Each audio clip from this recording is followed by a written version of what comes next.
তাহলে এটাকে জিজ্ঞেস করেছি সারদা বিদ্যাপীঠে আমাদেরকে যেতে হবে।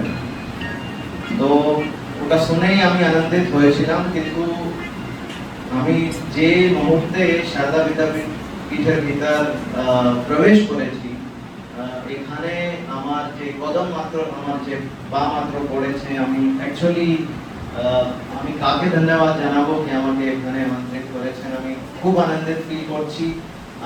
আমার মনে হচ্ছে আমি একটা মন্দিরের ভিতরে এসেছি। এখানে এতদিন আমি কেন আসিনি, মহারাজ আমাকে জিজ্ঞেস করছেন আমি প্রথমবার এসেছেন কি? হ্যাঁ, আমি প্রথমবার এসেছি। আর এটা অফিস থেকে খুব কাছেই আমার, তো আমার খুব ভালো লেগেছে। এখানে এই পুরো পরিবেশ খুবই ভালো, খুবই সুন্দর।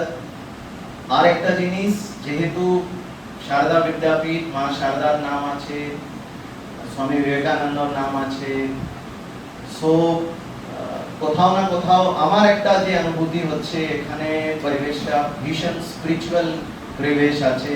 আর যদি কোনো ছাত্র ছাত্রী নিজের স্টুডেন্ট লাইফে এরকম প্রবেশ পাচ্ছে, সে তার মধ্যে থেকে ডেফিনেটলি কেউ না কেউ বিবেকানন্দ হবেই হবে।